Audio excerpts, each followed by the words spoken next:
오늘 우리에게 주신 하나님의 말씀 보도록 하겠습니다. 오늘 우리에게 주신 하나님의 말씀은 갈라디아서 3장 1절에서 5절까지 말씀입니다. 갈라디아서 3장 1절에서 5절까지 말씀입니다.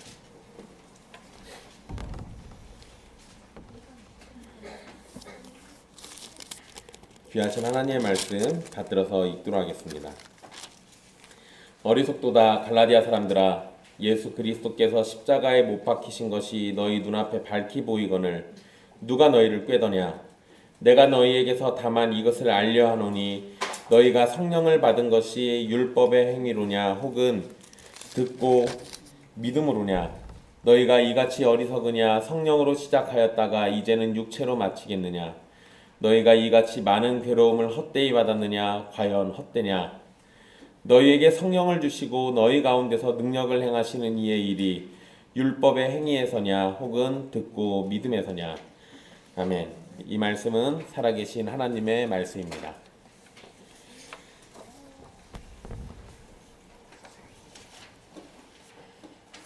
우리는 지난 시간 우리가 그리스도와 함께 죽고 사는 구원의 역사와 신비에 대해서 살폈습니다. 우리를 구원한 것은 율법의 행위가 아니라 나를 사랑하사 나를 위하여 자기 자신을 버리신 하나님의 아들 때문에 구원을 받은 것이고, 그분을 믿는 믿음으로 우리가 육체 가운데 살아가는 것입니다. 이러한 진리를 더 붙잡고 오직 믿음으로, 오직 은혜 가운데 오직 그리스도로 구원을 얻고 거룩한 백성으로 살아가면서 오직 하나님께만 영광을 돌리는 우리가 되어야 할 겁니다.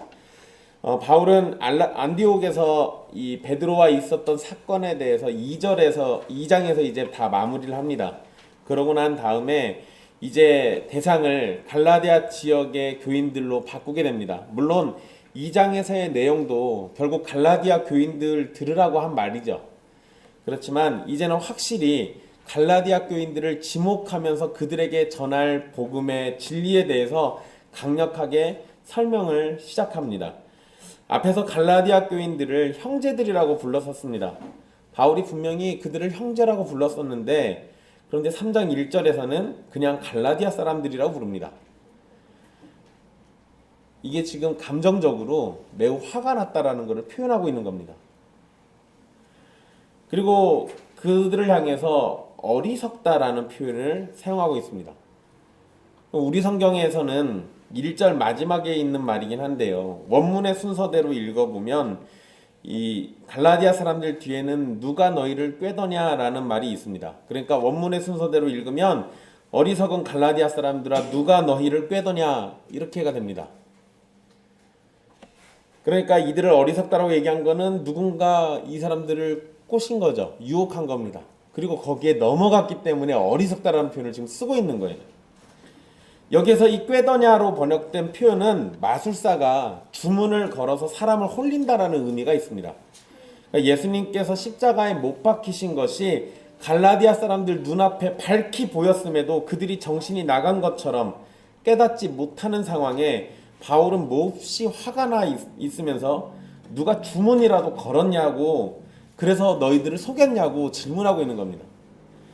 물론 바울이 표현한 것처럼 예수님의 십자가 사건이 갈라디아 사람들에게 보였던 건 아닙니다.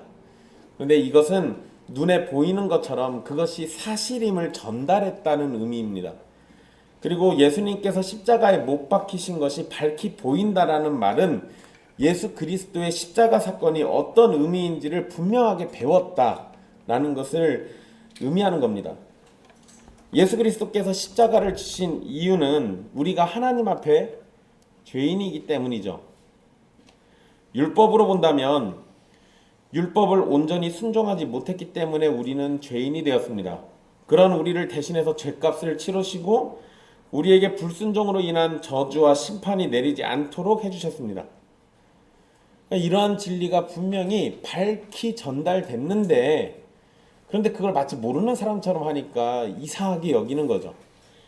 그리고 우리 성경에 밝히 보이거늘이라고 이렇게 번역된 이 표현은 이미 기록하다라는 의미가 있습니다. 만약에 이게 이 기록했다라는 의미로 바울이 썼다라고 한다면 갈라디아 교회에는 예수 그리스도의 십자가 사건과 관련된 기록이 있었던 것입니다.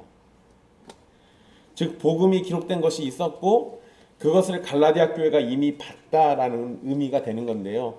이거는 정확하게 우리가 이럴 수 있는지 없는지는 알 길이 없어요. 그런데 예수님에 대한 이야기는 우리가 보통 복음서라고 이야기하죠. 근데 마태복음이나 마가복음이나 누가복음이나 요한복음이 그냥 수십 년 동안 전혀 기록되지 않았다 갑자기 덜컥 나온 게 아니라 그에 대해서 일부의 사람들, 사도들이 조금씩 기록해 놓은 것들을 아마 돌려서 이렇게 봤거나 그랬을 가능성이 있어요. 그래서 그런 걸 쪽복음이라고 합니다. 그러나 이렇게 하나의 사건씩 이렇게 기록해 놨던 거를 나중에 모아가지고 쓴 거예요. 그러니까 그렇게 보면 아마 그런 복음들이 있지 않았을까, 또 갈라디아 사람들은 그런 복음들을 보지 않았을까, 이렇게 생각해 볼 수 있습니다. 그리고 이 당시에 구전으로 전하는 것이 일반적이었지만 그래도 문서를 기록하는 것이 남아 있었으니까 그런 걸 보면 누군가는 이런 것들을 기록해 가지고 사람들에게 돌렸을 가능성이 높아요. 그러니까 이 밝히 보인다라는 게 실제로 눈에 보이는 것처럼 잘 가르쳐 줬다라는 의미도 가능하고 또 기록된 어떤 말씀들이 있었다라고도 볼 수 있습니다. 어떤 의미로 사용되든 갈라디아 교회는 어쨌든 예수님에 대해서 잘 배웠다라는 사실은 똑같은 겁니다. 그런데 그런 가운데 율법으로 되돌아가려고 한다? 만약에 이러면 2장 21절에서 언급한 것처럼 그리스도께서 헛되게 죽으신 겁니다. 그러니 바울이 다시 화를 낼 만한 상황이 되는 거죠. 이건 지극히 당연한 겁니다. 예수님은 결코 헛되게 죽지 않으셨어요. 그런데 갈라디아 사람들은 눈앞에 밝히 보이는 예수 그리스도의 십자가를 외면해버리고 율법의 행위로 향했습니다. 이들의 모습만 놓고 보면 그리스도께서 헛되이 죽은 것이 되어버립니다.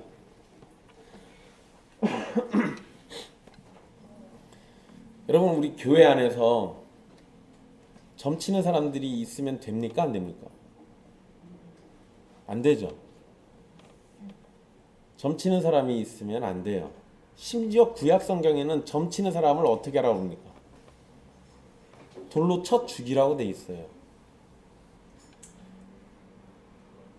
그런데 여러분, 새해가 되면 점치는 일들이 벌어져요. 신자들 사이에서. 점집을 가는 사람들도 있고 신년 운세를 보는 사람들도 있고 지금도 나옵니까? 신문에 보면은 매일의 운세 같은 거 예전에는 있었는데 그런 거를 유심히 보시는 분들도 있어요. 아니, 난 그건 믿진 않지만 그냥 재미로 봐요. 재미로 보는 게 믿는 겁니다.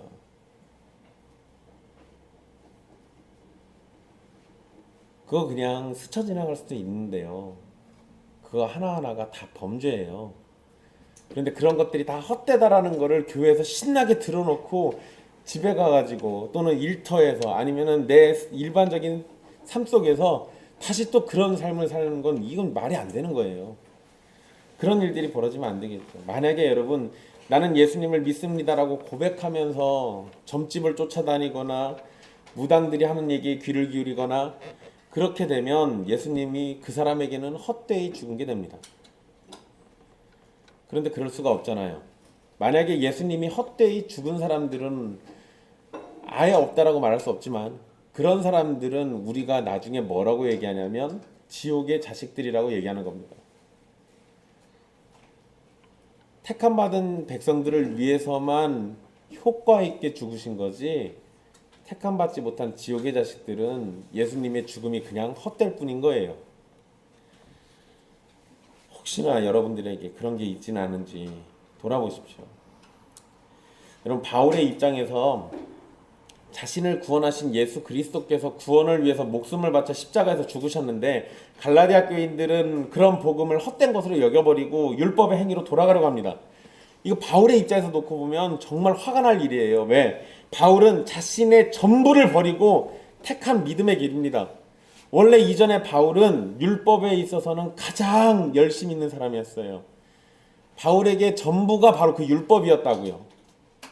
그런데 그 바울이 자신이 가르친 갈라디아 사람들이 자신이 전한 복음은 버려버리고 자신이 옛날에 버렸던 그 유대교의 길로 가려고 하잖아요.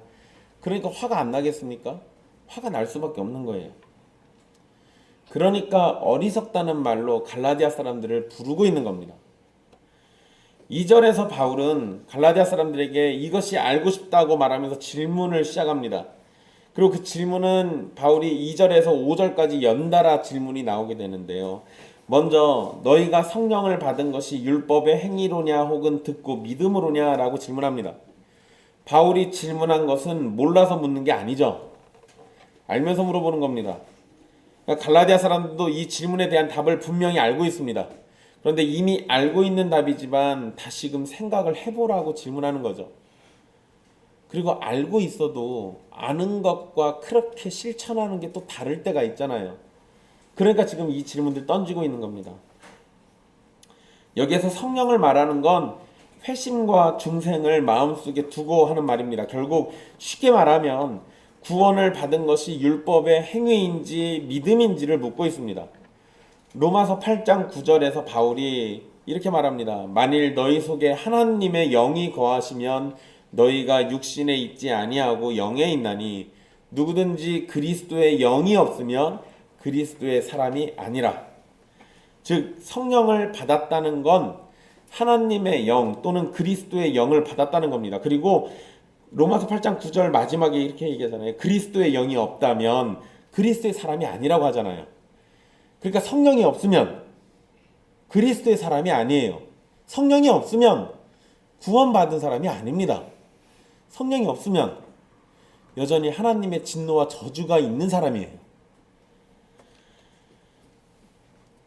네, 여러분 여기서 이 성령 이야기를 한 건 베드로와 연관해가지고 이해하면 더 명확해집니다. 이 표현은 베드로가 과거에 고넬료의 집에 다녀왔을 때 헬라파 유대인들이 베드로를 책망하니까 베드로가 이방인들이 성령을 받았다라는 걸 언급을 합니다. 그러면서 하나님께서 하신 일이었다라는 걸 강조했던 사건이 있죠. 그때도 이 이야기는 똑같은 거예요. 즉 뭐냐면 할례가 없어도 할례를 받지 않았던 이방인들이 성령을 받았던 일이 있었고 갈라디아 사람들도 할례를 받은 적이 없지만 성령을 받았다라는 겁니다. 그러니까 그것이 율법의 행위인지 아니면 듣고 믿음에서인지 이걸 물어보고 있는 거예요. 할례가 없이 성령을 받았던 갈라디아 사람들은 당연히 율법의 행위가 아니라 듣고 믿음으로 성령을 받은 겁니다. 그런데 지금 행동은 뭐예요? 듣고 믿음이 아니라 율법의 행위로 마치 성령 받은 것처럼 하려고 하잖아요. 그러니까 잘못됐다라고 얘기하는 겁니다. 여기에서 듣고 믿음이란 말은 복음의 내용을 듣고 믿었다라는 거죠. 뭐 그냥 당연한 겁니다. 그런데 여러분 이거 자세히 생각을 해보면 구원을 주시는 삼위 하나님을 향한 신뢰라는 걸로 이해할 수 있습니다. 내가 하는 율법의 행위와 확실히 대조가 되는 것은 하나님께서 하신 일이죠. 그리고 그것을 믿는다라는 건 하나님께서 이루신 구원의 역사를 내가 신뢰한다라는 거예요. 그리고 구약 성경에서 이 듣다라는 단어는요, 기본적으로 그냥 듣고만 있는 게 아닙니다. 듣다라는 말은 말씀을 주시는 분과 그 말씀의 내용을 신뢰하고 순종한다라는 의미가 있어요. 그러니까 구약 성경에서 너희는 주의 말씀을 들으라 또는 너희는 여호와의 말씀을 들으라 라고 하면 가만히 앉아서 듣고 있으란 얘기가 아니고 유대인들은 그 이야기를 보면 이거 듣고 우리가 실천에 옮겨야 하는 거구나 라고 알고 있는 겁니다. 그러니까 그런 식으로 항상 생각을 하세요. 들으라는 말이 나오면 이거 듣고 순종하라는 얘기다. 이렇게 이해하시면 돼요. 그리고 여러분 사실 율법의 행위로 구원을 얻겠다라고 한다면 기본적으로 율법을 주신 하나님에 대한 신뢰가 있어야 이것도 가능합니다. 이건 당연한 거거든요. 즉 궁극적으로 율법의 행위도 믿음이 없이는 참되지 않다는 겁니다. 잘 생각해 보세요. 율법의 행위도 믿음이 없으면 그 율법의 행위는 참되지가 않아요. 내가 율법을 지켜서 구원받아야지 라는 생각조차도요, 믿음이 있지 않는 이상 아무짝에 쓸모가 없다고요. 그냥 행동만 하는 건 의미가 없어요. 믿어야지. 그리고 믿을 때 진짜 행동이 나오는 거잖아요. 믿지 않고 하는 거는 그냥 하는 거예요. 당장 뭐 벌이 두렵거나 안 하면 안 되는 상황이니까 그냥 하는 거죠. 여러분 이거 여러분들 어렸을 때 공부하실 때 생각해 보세요. 제가 나이가 40이 넘어가고 나서 내가 공부를 좀 더 좋아할 걸이라는 생각을 이제서야 하고 있어요.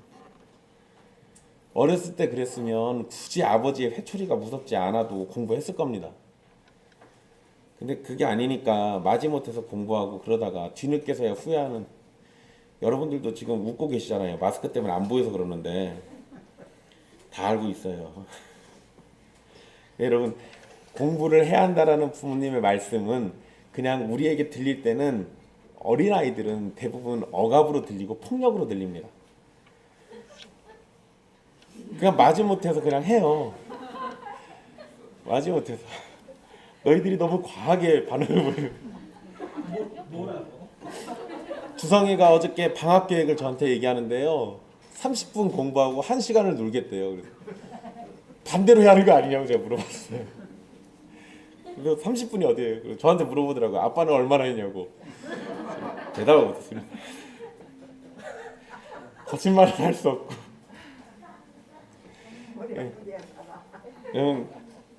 공부라는 것도 우리가 아버지가 어머니가 나한테 공부하라고 하는 것이 대부분 다 나 잘되라고 하는 거는 알아요. 그죠?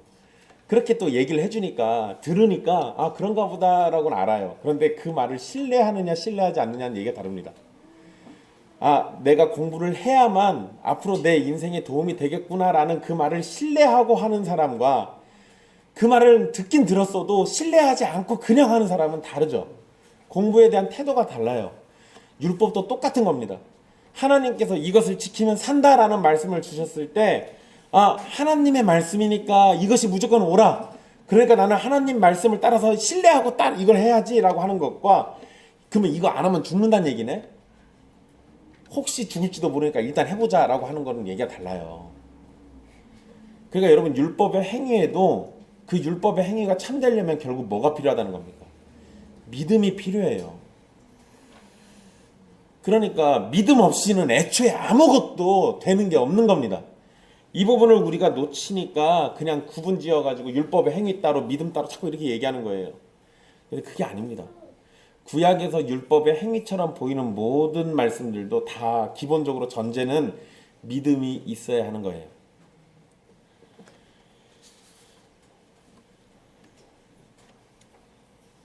그런데 구원자 예수 그리스도를 믿고 구원을 얻도록 하나님께서 이제 더 명확하게 진리를 보여주셨습니다. 그러니까 그냥 구약의 모세 오경 말씀만 놓고 보면 우리가 해야 할 게 너무 많이 나와요. 저거 해야만 구원받는가 보다 이렇게 착각할 수도 있습니다. 그런데 그 말씀을 주셨던 하나님께서 그게 아니고 이거다라고 하면서 예수 그리스도를 믿고 구원받는다라는 진리를 보여주셨어요.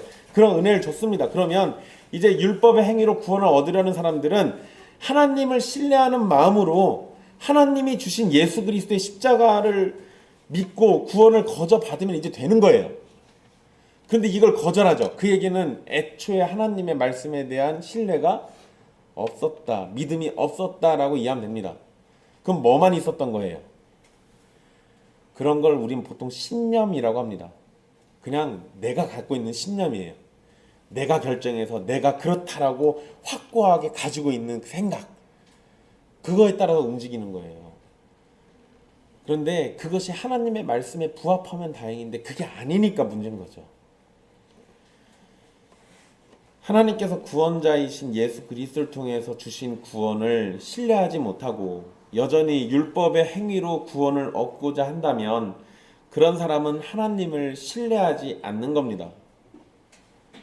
바울은 3절에서 다시 어리석다라는 말을 하면서 책망 섞인 질문을 던져요. 성령으로 시작한다는 말은 2절에서 성령을 받은 것을 다르게 표현한 겁니다. 그러니까 너희가 이같이 어리석으냐 성령으로 시작하였다가 이제는 육체로 마치겠느냐 이렇게 말할 때 여기에서 어리석다고 얘기해놓고 그 다음에 그 뒤엔 또 성령으로 시작했다는 말을 했는데 사실 이거는 2절에서 말했던 그 성령을 받았다라는 것과 똑같은 말이에요. 여러분 죄와 허물로 죽었던 성도가 그리스도 안에서 성령으로 새로 새로운 생명을 얻고 새롭게 살아가는 것이 구원이기 때문에 여기에서는 성령으로 시작한다라는 말로 표현한 겁니다. 성령이 아니면, 성령님이 우리에게 역사하지 않으면 우리는 그냥 어떤 상태인 거예요? 에베소서 2장에서 그랬잖아요. 너희는 죄와 허물로 죽었다. 그러니까 이미 죽은 상태에서 성령님이 우리에게 생명을 주시지 않으면 그냥 죽은 상태라고요. 그러니까 성령으로 시작해야만 내가 믿음이라는 걸 가질 수 있어요. 성령으로 내가 생명이 주어질 때야만 내가 믿음이라는 걸 시작할 수 있다고요.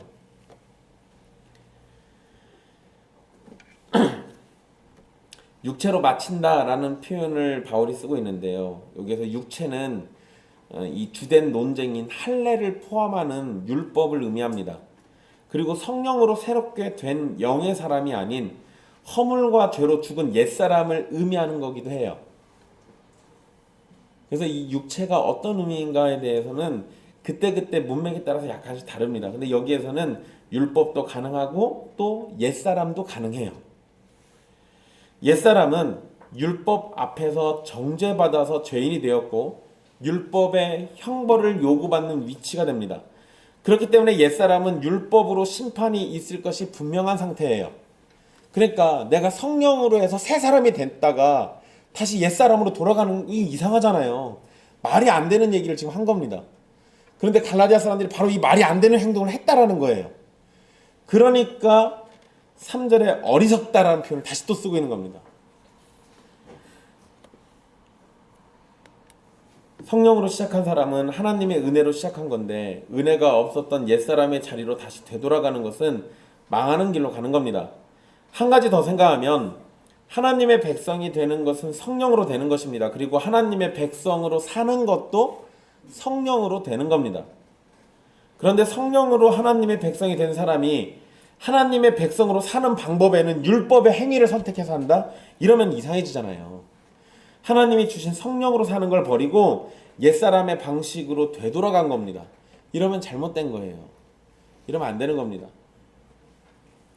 여러분, 근데 여기에는 우리가 조심할 것이 있어요. 오늘 우리 신앙고백서 읽은 내용에도 이 부분이 나와요. 하나님의 백성이 된 사람이 율법을 무시하거나 상관없이 지내도 된다는 의미는 아닙니다. 이거를 오해하면 오직 믿음으로라는 이름 아래 사람들이 방종하게 돼요. 내 멋대로 산다고요. 그러면 안 됩니다. 율법주의자들은 하나님의 백성으로 살아가는 것으로 율법의 행위를 자신의 공로로 삼기 때문에 문제가 되는 거죠. 그리고 하나님의 백성이 된 이후에도 율법을 지키지 못하면 버림받는다라는 식으로 이해를 합니다. 이게 율법주의자들이에요. 참된 신자는 성령의 은혜 안에서 하나님의 백성이 되었고 성령의 인도하심 속에서 율법을 지키면서 하나님의 백성으로 살아가는 겁니다. 약간 달라요. 오해하시면 안 되는 거예요. 내가 성령으로 시작했다가 이제 하나님의 백성으로 율법 지키고 살아야지 라고 이렇게 하는 거는 그거는 다시 옛사람으로 돌아가는 건데 내가 성령으로 시작했으니 성령 안에서 율법을 지키며 살아간다라고 하는 건 얘기가 좀 다릅니다.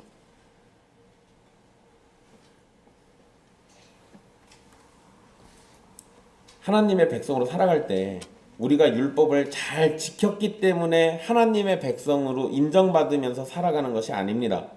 여전히 우리는 삼위 하나님의 은혜 속에서 성령의 인도하심으로 율법을 도구 삼아 하나님의 백성이 가져야 할 거룩함을 드러내면서 사는 거예요.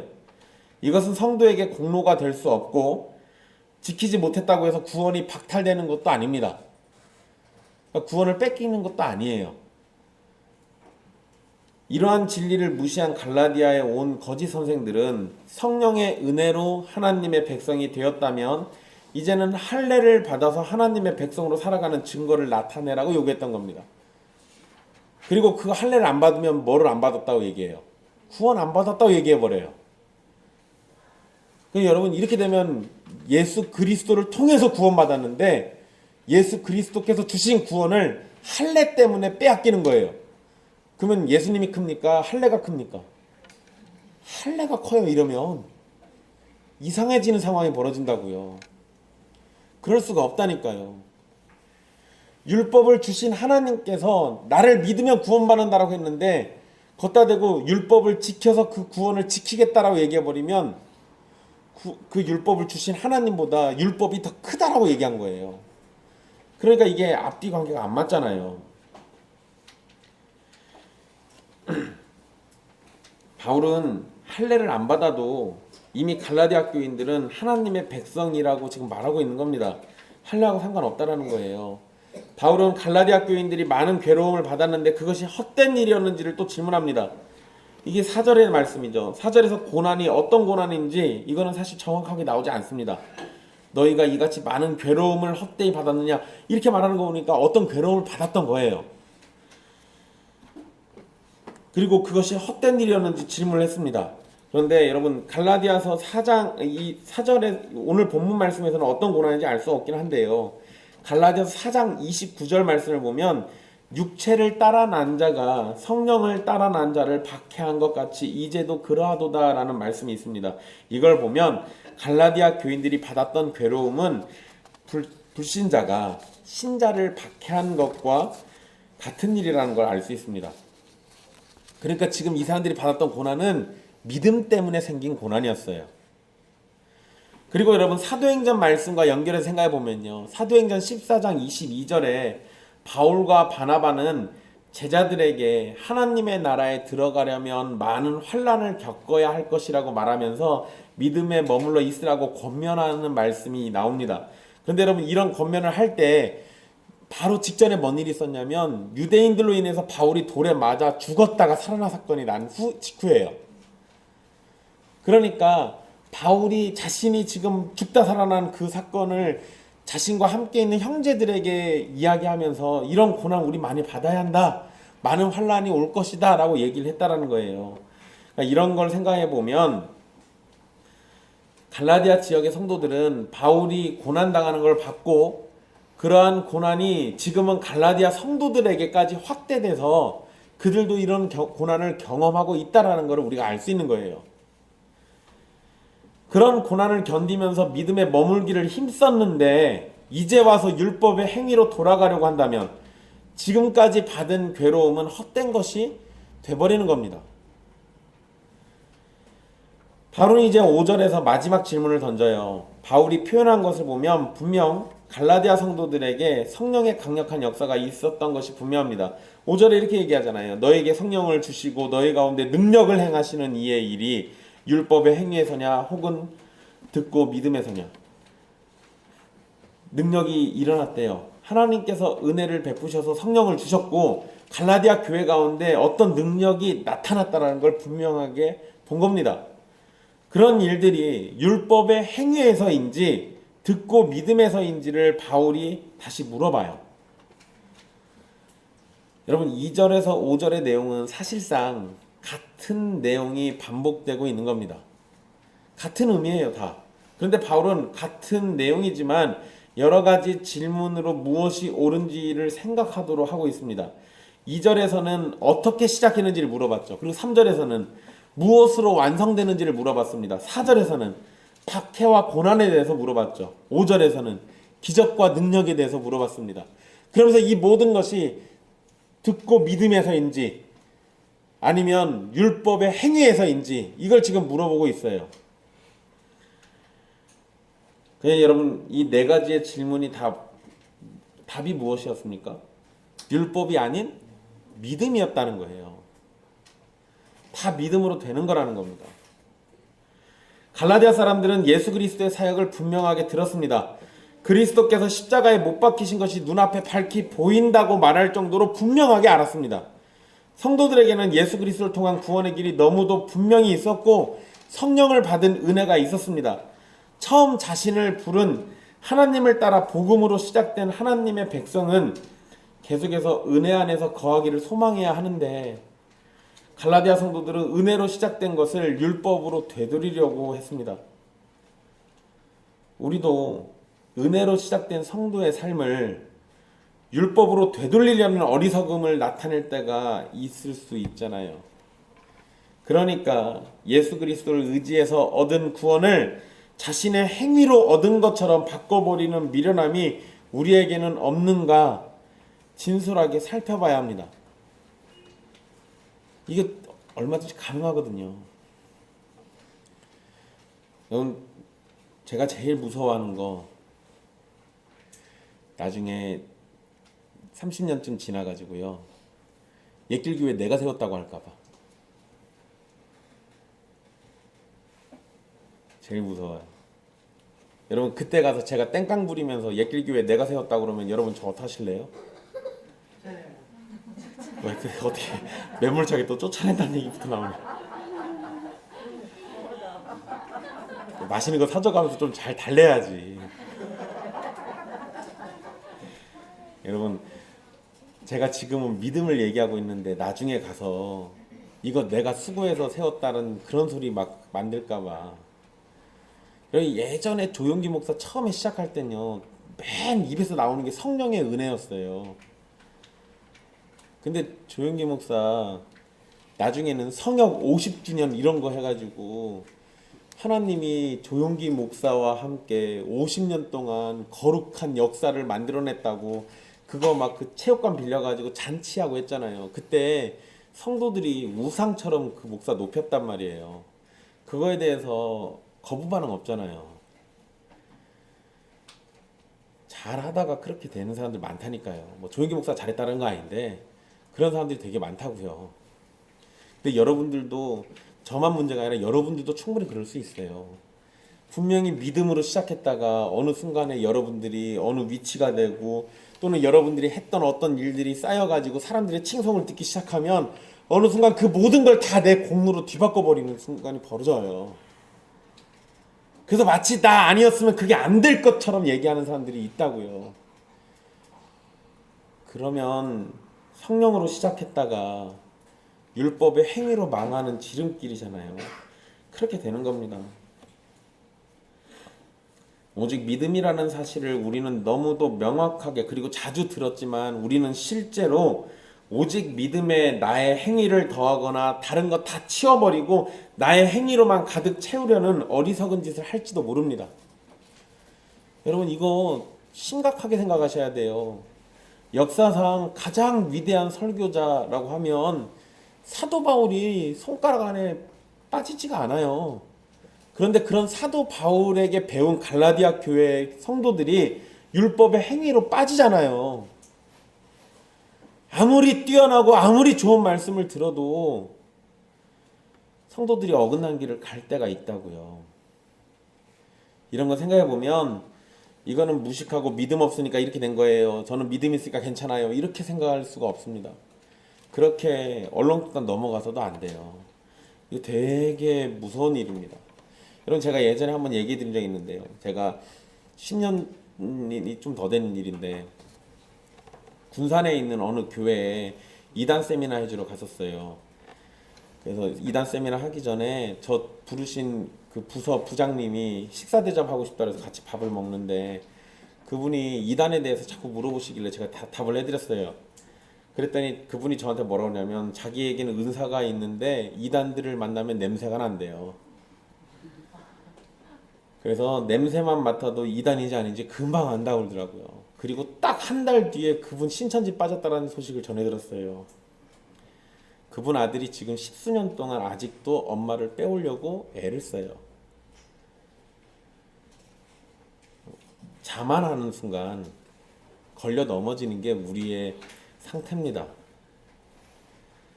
나는 오직 믿음을 아무리 외치고 있을지라도요, 어느 순간 율법의 행위로 걸려 넘어질 수도 있다라는 거예요. 그러니까 자랑하지 마십시오. 바울은 빌립보서 4장 9절에서요, 우리가 이런 상황 가운데 성령으로 죄송합니다. 갈라디아 사람들이 이 성령을 받았고 능력이 나타나는 걸 경험하기도 했습니다. 그런데 그들은 육체를 향해서 점차 미혹돼 갔어요. 이런 점을 생각해 보면 우리도 얼마든지 이렇게 될 수 있습니다. 그러니까 사실 우리는 이런 문제에 대해서 어떻게 할 것인가를 고민하고 또 성경이 뭐라고 우리에게 가르쳐 주는지 그것을 찾아가지고 그 가르침이 우리의 삶 속에서 드러나기를 힘써야 할 겁니다. 바울이 빌립보서 4장 9절에 자신에게 배우고 받고 듣고 본바를 행하라고 권면합니다. 그렇게 하면 평강의 하나님이 함께 계실 것이다 라고 말했습니다. 빌립보서 4장 9절 말씀이에요. 즉 말씀을 배우고 받고 듣고 본바를 따라서 행동하라고 가르치고 있는 겁니다. 하나님의 말씀 안에 복음이 있습니다. 그러면 복음을 배우고 받고 듣고 본바를 따라서 행동하면 됩니다. 복음 이외에도 하나님의 백성이 어떻게 살아야 하는지를 수없이 가르쳐주고 있죠. 성경에 계속 가르쳐주고 있잖아요. 그런데 여러분 문자대로만 놓고 보면 이것은 우리가 무엇인가를 해야 한다는 식입니다. 그러잖아요. 배우고 받고 듣고 본바를 따라 행동하라고 그랬으니까 행위잖아요. 문자대로 하면 그래요. 그런데 바울의 의도는 무엇인가를 얻어낸다. 그런 행위를 통해서 내가 없던 거를 얻어낸다. 아니면 그렇게 해가지고 하나님께 뭘 받아낸다. 이런 의미가 아니에요. 그게 아니라 이미 주신 것을 마음껏 누리고 살아가기 위한 걸 말하는 겁니다.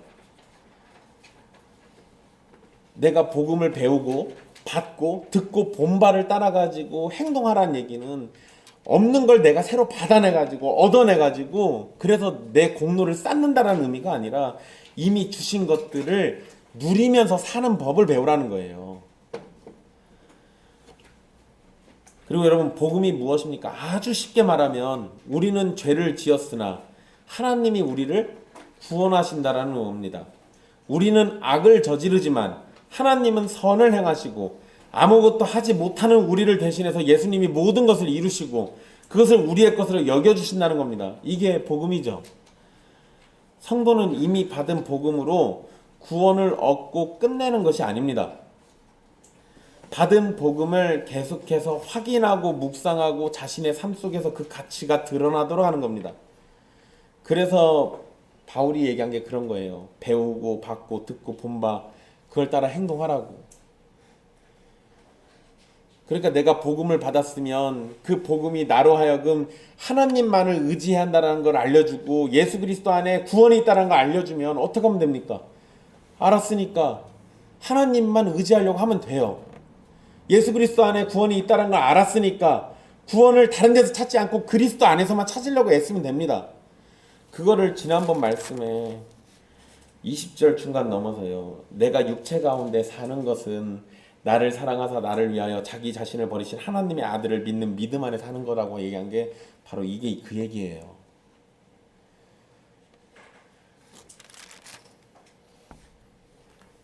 성도는 이미 받은 복음의 말씀들, 이 구원의 진리를 계속해서 묵상하면서 그 가치가 내 안에서 그 생명력이 내 안에서 계속 살아나도록 하는 겁니다. 예수님 믿고 구원받았으니까 그걸로 끝 이게 아니고 예수님이 나를 구원해 주신 그 진리가 계속해서 나에게 외쳐지도록 만드는 거라고요. 구원은 우리 주님께서 모두 이루셨고 우리는 그것을 값없이 받습니다. 그리고 그런 은혜를 주신 하나님을 우리는 사랑하기 때문에 하나님이 원하시는 경건의 모습을 살아가려고 하는 거예요. 하나님이 나를 사랑하시는데 내가 하나님을 안 사랑할 수 있겠습니까? 자기 아들을 죽이기까지 사랑하셨는데 그런 하나님을 내가 사랑하지 않을 수 있어요? 그럴 수가 없잖아요. 그럼 내가 사랑하면 어떻게 해야 돼요? 사랑하니까 그분이 좋아하는 거를 하고 싶어지고 그분이 원하는 것을 할 수 있도록 내가 옆에서 할 일들을 찾아서 하는 거고요. 또 그분이 나로 하여금 미소 짓게 할 일들을 찾는 거잖아요. 그게 사랑하는 거잖아요. 복음이 결국 우리를 그렇게까지 인도하는 거예요. 여기에 우리가 구원을 받고 난 이후에 우리의 공로로 구원을 유지하고 지켜야 한다는 식의 가르침은 없어요. 그건 애초부터 잘못된 겁니다. 구원을 위해서 율법을 지키는 것이 아니라 신앙의 성장을 위해서 하나님을 누리고 즐기기 위해서 율법을 지키는 것이어야 합니다. 우리는 일상에서 조급함 때문에 일을 그르치는 경우가 많이 있습니다. 물론 여러분 빨리 어떤 일을 하거나 성과를 얻고 싶은 마음은 이해는 할 수 있지만 때로는 빨리 해서는 안 되는 경우들도 있지 않습니까? 신앙의 성장도 이와 같아요. 신앙이 자라는 것은 눈에 보이지 않습니다. 때로 우리는 영적인 거인처럼 행동하기도 하고 때로는 육신적인 생각으로 가득 찬 사람처럼 행동하기도 합니다. 우리는 갈대처럼 오락가락하죠. 그러다 보면 눈에 확연히 드러나고 사람들에게 인정받는 신앙의 모습을 갖고 싶어서 조급함에 빠질 때가 있어요. 이럴 때 율법주의와 같은 거짓 복음이나 거짓된 가르침이 우리를 미혹할 수 있습니다. 여러분, 이게 되게 무서운 일이에요. 여러분, 제가 대학원 나온데 한신대학원은 성경이나 아니면은 교리나 이런 거 별로 잘 가르쳐 주지 않습니다. 그러다 보니까 목사들이 거기 학교는 졸업해가지고 목사 자격은 되긴 했는데 막상 교회 가가지고 뭘 가르쳐 줘야 할지 잘 몰라요. 그러니까 교회 가가지고 뭘 가르쳐 줘야 할지 잘 모르니까 그냥 세상 사는 이야기를 자꾸 하거나 아니면은 자기가 뭐 경험한 일을 얘기하거나 뭐 자기 농사 짓다가 뭐 만난 일 아니면 동네 개하고 놀았던 일, 등산 간 일, 뭐 어디 가서 뭐 한 일, 동네 복덕방 할아버지랑 막걸리 받아먹고 뭐 있었던 일, 뭐 이런 얘기를 자꾸 해요. 근데 여러분 이것도 한두 번이 자꾸 듣다 보면 성도들이 떠납니다. 눈에 보여요. 그러면 여러분 이 사람들이 나중에는 뭔 짓을 하냐면 너무 급하니까 빨리 목회자로서 뭔가 능력을 나타낼 만한 걸 찾으려고 기도원 같은 데 갑니다. 아니면 유명한 부흥 강사 집회 같은 데 찾아다녀요. 그리고 거기서 보고 배운 대로 교회 와서 또 합니다. 마음은 이해는 돼요. 교회는 자꾸 무너져 내려가고 성도는 떠나가고 사람들은 자꾸 목사한테 손가락질하고 그러니까 빨리 이 문제 해결하고 싶어가지고 뭐라도 효과 있는 걸 찾으려고 해요. 여러분 제가 얘기한 건 방금 이건 굉장히 극단적인 건데 여러분들 비슷한 거 다 경험해봤습니다. 예전에 여러분들 교회 다니실 때 알파 코스나 두날개나 이런 거 해보신 적 있을 거예요. 그거 대부분 다 목사가 조급해서 하는 겁니다.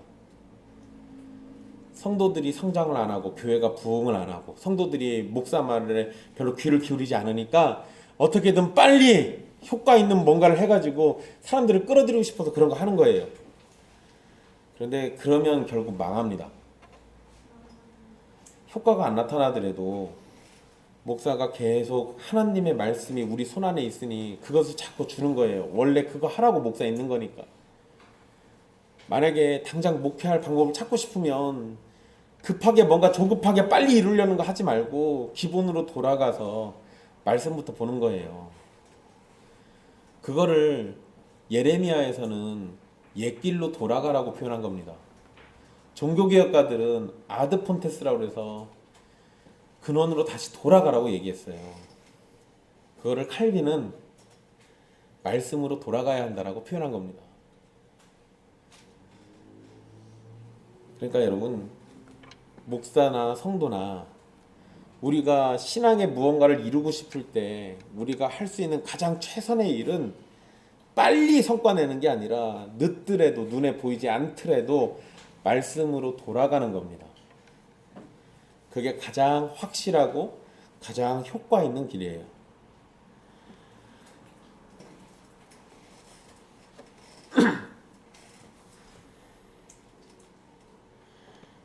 우리가 그런 조급함에 빠지는 것 여러분 오늘 말씀을 놓고 보면 성령의 능력을 경험했던 갈라디아 교인들조차도요 속아 넘어갔던 겁니다. 그러면 우리도 얼마든지 그럴 수 있다라고 생각해야 돼요. 우리도 얼마든지 걸려 넘어질 수 있다라고 생각해야 합니다.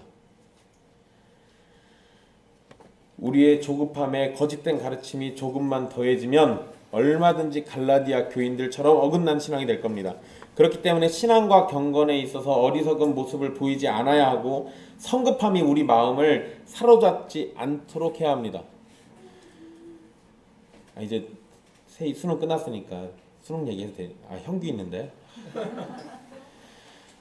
여러분 수능 점수 굉장히 높게 받은 사람들한테 대부분 수능 끝나고 나면 물어보잖아요. 어떻게 해서 점수가 크게 나왔어요? 어떻게 해서 만점 받았어요? 그러면 대부분 다 뭐라고 합니까? 학교에서 가르쳐준 것만 했습니다. 그건 거의 거짓말일 거예요. EBS 많이 봤다는 얘기 참 많이 나옵니다. 뭐 정말로 고액의 과외를 했을 수도 있고요. 그럴 수 있어요. 근데 여러분 수능 문제 출제되고 난 다음에 나중에 보면 EBS에서 나온 거 굉장히 많습니다. 그러니까 이미 우리에게 준 건데 그거는 신경 안 쓰고 다른 거 쫓다가 점수를 놓치는 경우들이 많죠. 그리고 실제로 고득점자들이 하는 얘기 다 보면 대부분 다 기본에 충실한 거예요. 근데 여러분, 근데 그들에게 무엇을 했든 동일하게 나타나는 게 있는데 그게 뭐냐면 책상에 오래 앉아 있는 겁니다. 어떤 대단한 방법이 있어가지고 성적을 잘 받아내는 게 아니고 실력이 어떤 노하우가 있거나 이런 게 아니라 책상에 오래 앉아 있으니까 가능하다고요. 말은 쉬운데 실제로는 쉽지 않죠. 왜 그럴까요? 조급하니까, 마음이 급하니까 빨리 성과 내고 싶어서. 그러다 보면 결국은 일을 그르칩니다. 항상 그래요. 항상. 여러분들이 하는 일 뭐든지 대부분 다 그러지 않습니까? 우리가 뭔가 서둘러서 빨리 하려다 보면 일을 망칩니다. 그러니까 그런 거 생각해 본다면 기본에 충실하고 우리 안에 찾아오는 그 조급함 때문에 망치는 일이 벌어지지 않도록 조심해야 돼요. 신앙의 큰 성장을 이루고 싶으시면 눈에 보이는 어떠한 대단한 능력을 쫓지 마시고 이미 주신 하나님의 말씀으로 돌아가는 게 우리에게 가장 확실한 방법입니다. 신앙의 성장은 간단한 원리 속에 나타납니다. 먼저는 알아야 해요. 그러니까 말씀을 들어야죠. 그리고 말씀을 들었으면 마음에 새기고 그것을 따라서 순종할 것을 찾습니다. 그리고 처음부터 끝까지 하나님의 도우심을 구하는 기도가 있어야 돼요. 내가 말씀을 알고 깨우친 만큼 순종할 수 있는 거고 그만큼 자라나는 겁니다. 짧은 순간에 엄청난 성과를 내는 건 없습니다. 이렇게 천천히 나타나는 것이 싫으니 다 건너뛰어버리고 눈에 확실히 드러나는 율법을 순종만 하려는 겁니다. 그게 유대인들이 했던 거예요. 다른 건 다 모르겠고 그냥 이것만 하는 거예요. 그러다 보니까 여러분 예수님이 바리새인들 정죄하실 때 대부분 하셨던 얘기가 그들의 믿음은 없고 그들의 행위만 있어서 뭐라고 하셨던 거예요. 그 행위조차도 자기들도 지지 못할 멍에 만들어가지고 다른 사람들한테 자꾸 뒤집어 씌우니까 그래서 뭐라고 하셨던 겁니다. 여러분 그런 유대인들의 행동 안에는 하나님을 신뢰하는 게 있었을까요? 아니요, 없습니다. 그러니까 그 순종은 온전한 순종이 될 수도 없는 겁니다. 신앙의 조급함은 우리가 전적으로 삼위 하나님을 신뢰하지 못하는 데서 발생합니다. 우리의 신앙이 자라지 않는다고 주님께서 우리를 버리지 않습니다. 하나님이 나를 버리지 않을까는 그냥 내 두려움인 거지. 하나님은 실제로 택한 백성을 버리지 않아요. 우리의 그런 연약함을 아시기 때문에 하나님은 성령님을 보내주셔서 우리를 인도하시는 겁니다. 오히려 신앙이 자라지 않는 것처럼 느껴질수록 하나님 앞에 엎드려 도우심을 구하고 인간적인 생각으로 문제를 해결하려 하지 말고 하나님이 주신 은혜의 방편에 더 집중하고 힘을 쏟는 것이 맞습니다. 3절의 말씀은 이 성화라는 교리하고도 연결할 수 있습니다. 우리가 구원을 받는 건 성령의 은혜로 된 일이죠. 특히 의롭다 칭함을 받는 칭의는 삼위 하나님께서 이루신 구원으로 된 일이기 때문에 온전히 은혜로 된 일입니다. 그런데 많은 사람이 거룩한 백성으로 자라나는 그렇게 살아가는 성화를 신자가 하나님과 협력해서 이루는 것으로 생각하고 가르치고 배워왔습니다. 그래야 한다라고 저도 그렇게 배워왔어요. 근데 여러분 이런 생각은 3절의 말씀에서 성령으로 시작했다가 이제는 육체로 마치겠느냐라는 말씀이 그대로 적용되는 겁니다. 하나님의 은혜로 시작된 성도의 삶이 성도의 행위로 이어진다는 생각은 성령으로 시작해서 육체로 마치는 것과 같은 겁니다. 성화와 칭의는 같은 개념은 분명히 아니지만 성화와 칭의 둘 다 성령님의 사역으로 되는 일입니다. 하나님이 하셔야 되는 일이라고요. 성령에 있어 이 성화에 있어서 우리의 행위조차도 성령님의 은혜로 되는 것이라는 걸 잊지 말라는 겁니다. 행위를 하지 말라는 게 아니에요. 그런데 내가 하나님이 하시는 일에 협력하겠다라는 생각을 버리라는 겁니다. 애초에 협력이라는 말이 안 맞아요. 하나님이 나를 거룩하게 하실 거니까 내가 거기에 도와드릴게. 이런 표현 자체가 말이 안 된다고요. 협력이 아니라 순종하는 거죠.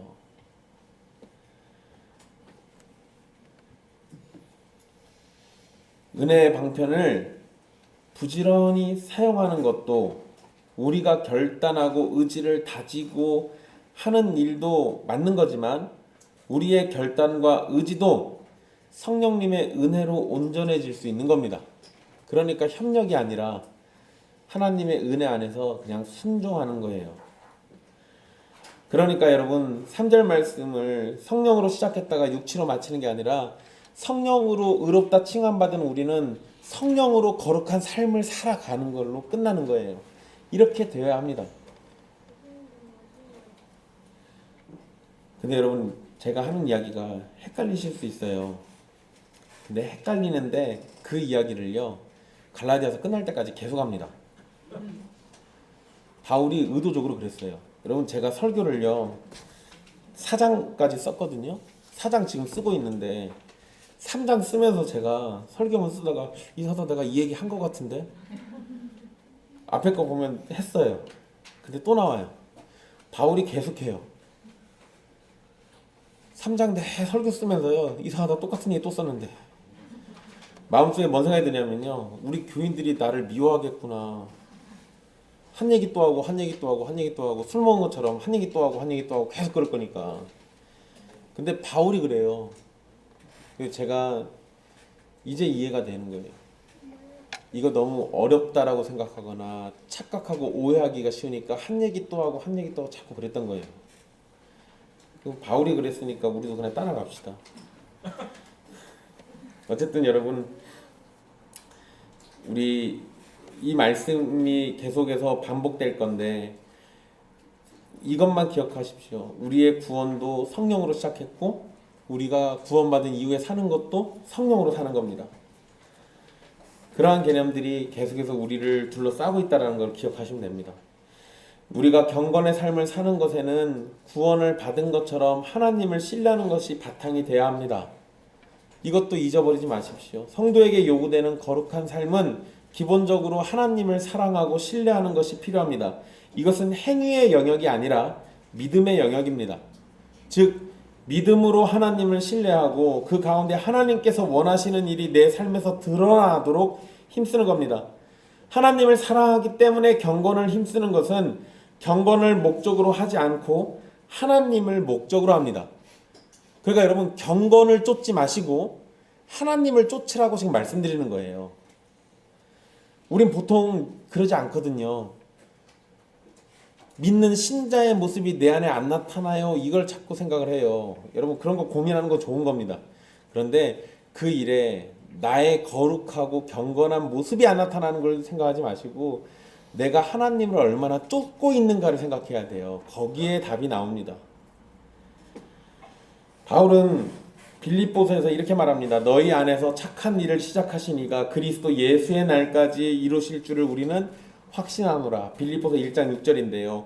우리의 구원도 하나님이 시작하셨고 우리가 완전에 이르는 것까지 하나님께서 다 이루실 겁니다. 그러니 우리는 그분을 전적으로 신뢰하면 됩니다. 구원도 거룩도 하나님께서 이루실 겁니다. 동시에 신자는 우리에게 그러한 일을 이루실 하나님을 신뢰하기 때문에 주님이 원하시는 일에 동참할 수 있어요. 신뢰하니까 순종으로 따라가는 겁니다. 그것이 바람직한 성도의 삶이 되는 겁니다. 사랑하는 형제 자매 여러분, 육신의 행위입니까? 믿음입니까? 성령의 역사입니까? 우리의 수고입니까? 하나님께서 우리에게 주신 복음을 날마다 자신에게 전하기를 쉬지 마십시오. 또한 우리 주 예수 그리스도를 믿는 믿음 안에서 살아가야 한다는 것도 잊지 마십시오. 주님께서 우리를 믿음으로 더욱 굳게 하셔서 오직 삼위 하나님만을 신뢰하면서 그 앞에 사랑으로 엎드려 순종하는 성도가 되게 해주시기를 소망하십시오. 주님이 우리를 성령으로 시작해서 성령으로 마치도록 끝까지 인도해 주실 겁니다. 기도하겠습니다.